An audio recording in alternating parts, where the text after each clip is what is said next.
Coming to you from the Big Island of Hawaii, it's the Songs and Stories Podcast.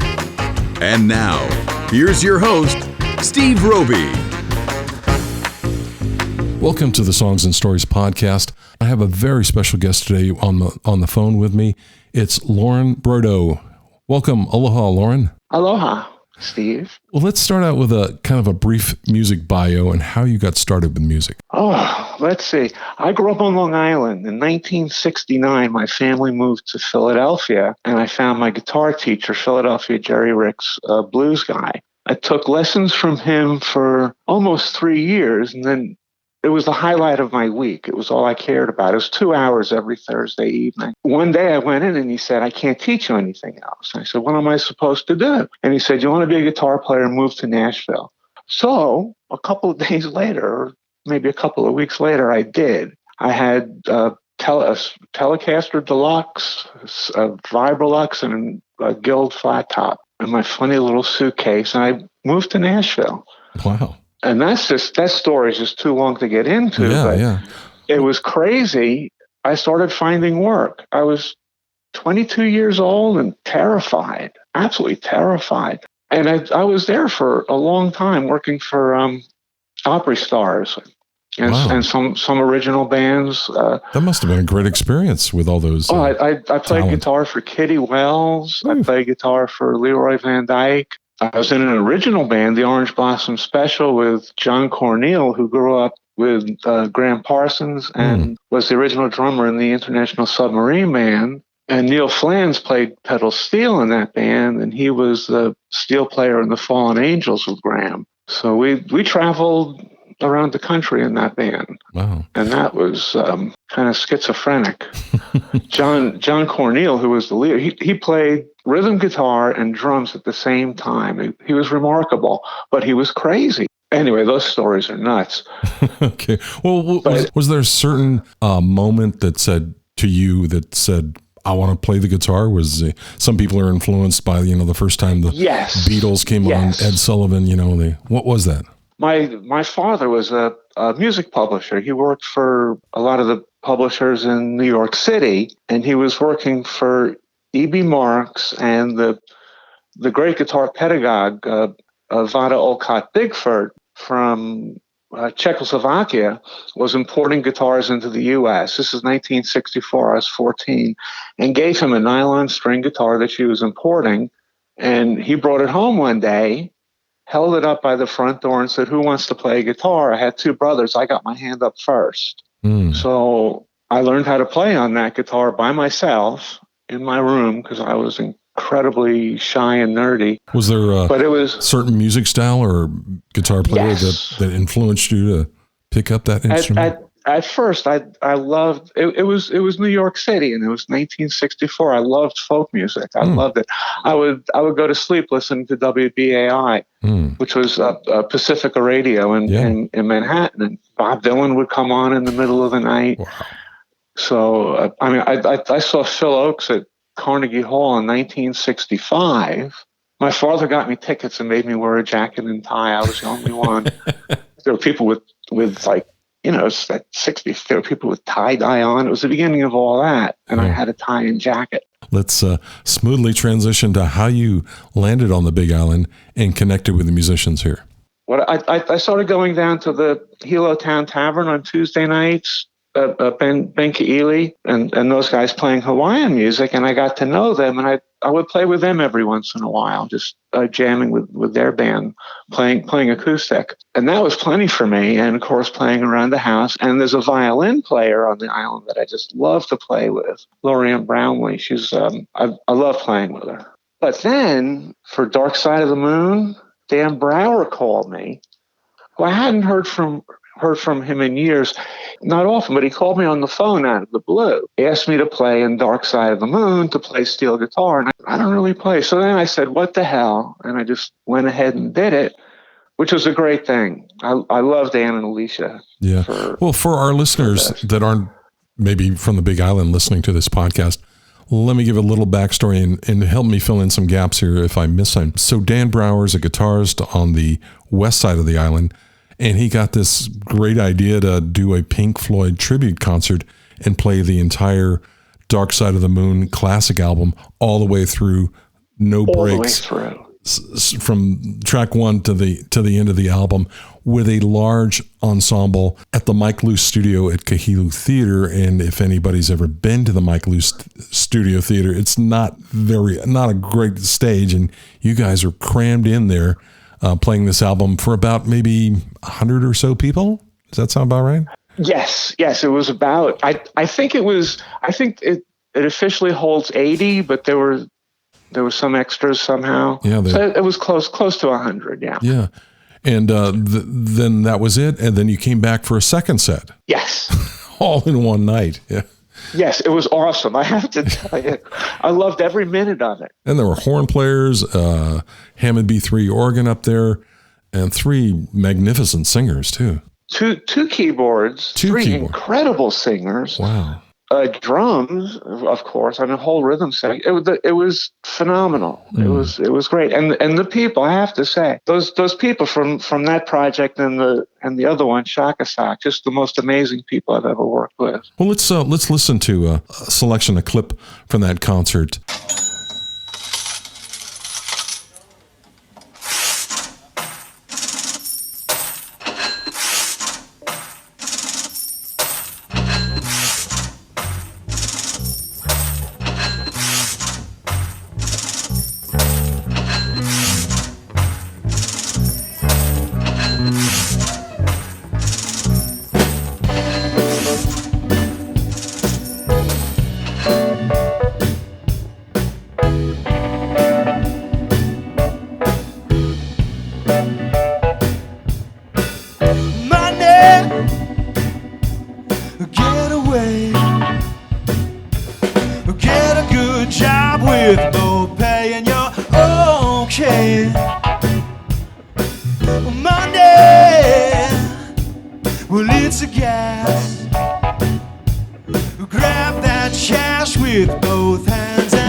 Share it fairly, but don't take a slice. Bye bye.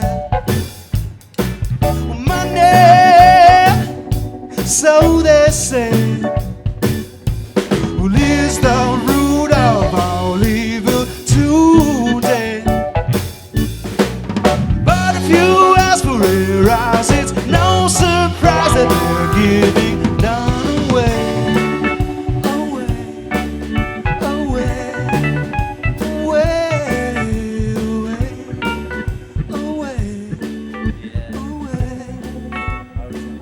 And my special guest today is Lauren Broido, and she's going to tell us about this Woodstock tribute concert that was done also at the Kailua Theater. It was called Shakastock. How did that come about? Again, Dan and Alicia came up with the idea of doing a Woodstock tribute. And I have to say, it's incredible what they do. It's unbelievable. But she came up with the idea, or they did, of a Woodstock tribute for the 50th anniversary of Woodstock. Mm-hmm. And Dan asked me to do initially Alvin Lee's I'm Going Home, which if you look for covers on YouTube of people playing that song, you won't find them.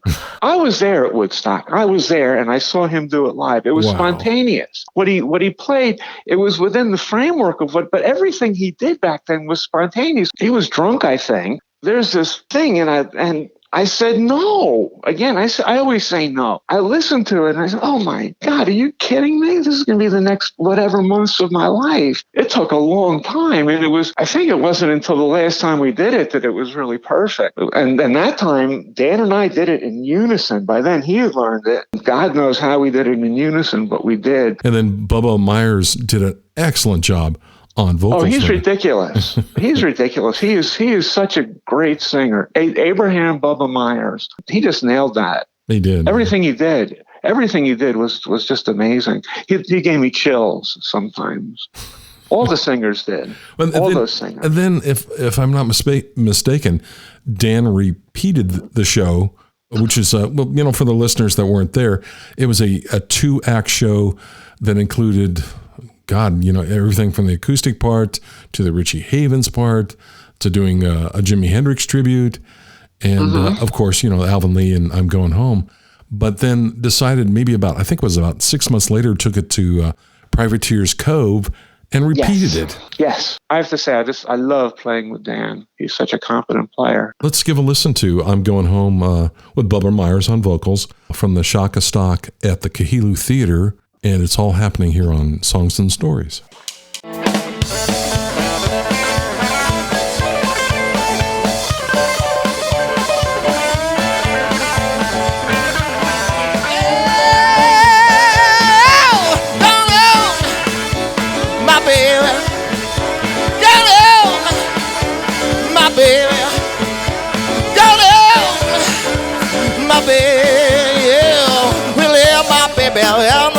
No, yeah. Well, love my baby, I'm going home, yeah.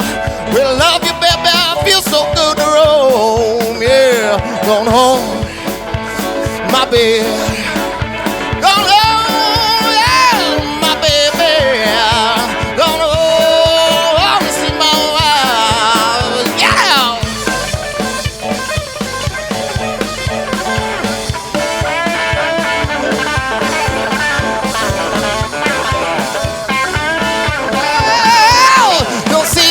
See my baby now. Don't see my baby now. Yeah. Well, it feels so good tonight. Oh, I'm going home. See my baby. Going home. See my baby. I'm going home to see my wife. Well, tell me, baby, rain keeps falling down. Well, tell me, baby, rain keep falling down, yeah. Oh, baby, I feel so good tonight. Oh,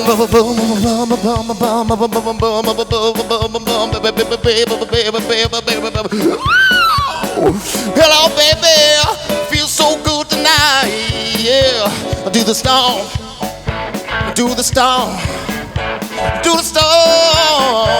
yeah, baby.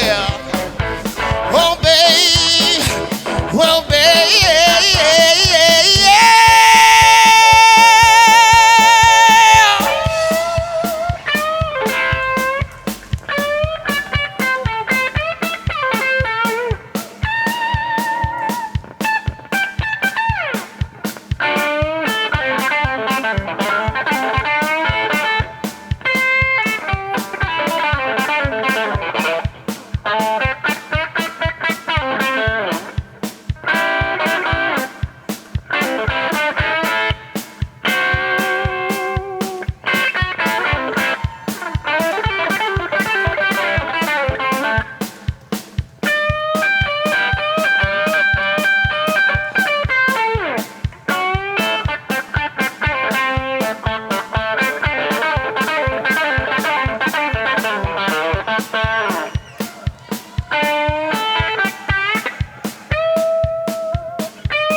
Mama, baby, look out, baby.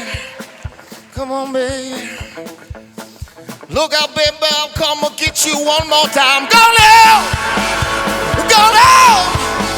Come on now! Come on home to see my way. I'm going out. I'm going out. I'm going out. Going home to see my way.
Look out, baby. Helicopter. Aloha, y'all. This is Don May coming to you from the big island of Hawaii. And you're listening to Songs and Stories with your host, Stephen Roby. And I'd like to invite you over to donmayofficial.com. Check out some new music, tour dates, take a look around. We're making some great Americana music right here on the Big Island. Come check it out. I hope to see you there. Finish up here with a few more questions for you and talk about a project you're doing with a singer-songwriter here that came from Austin, Don May, who was a guest on a previous episode of Songs and Stories. Would you like to talk about the project you're working on with him? Yes, Don May. Don is a great writer, period. And I love his singing. I love his voice. A lot of people do. I've played some of the stuff I'm doing for some friends here in Volcano who love it.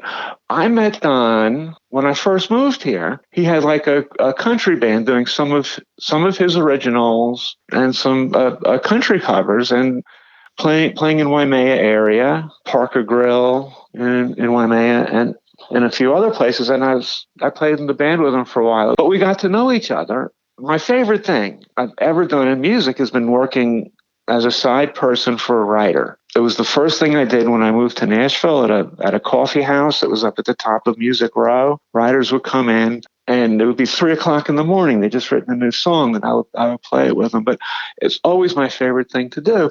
So we kind of kept in touch over the years, back and forth, Facebook this and Facebook that or whatever. When this whole quarantine thing started, he sent me a message and said, "Do you want to do an album?" And I said, dirty word, and said yes. I don't think I can curse on here because you can curse. I'll just bleep it out. Yeah. Okay. Then dirty word, yes. So he sent me demos of the songs, and I listened to them. It's difficult, but we're doing it. Little by little, we're getting it done. But before I let you go, is there anything else you'd like to add? I don't think so, Steve. You've done a marvelous job of interviewing. Well, thank you. You're very welcome, Steve. And it's been lovely having you in my home. Okay, and same here in my little tiny studio. Thanks for listening to Songs and Stories. You can find episodes on Apple Podcast and listen or download for free. New episodes are available every Thursday. Songs and Stories is produced by Big Island Music Magazine. Find us on the web at bigislandmusic.net. Be sure to follow us on Facebook. I'll see you next week on Songs and Stories. Aloha.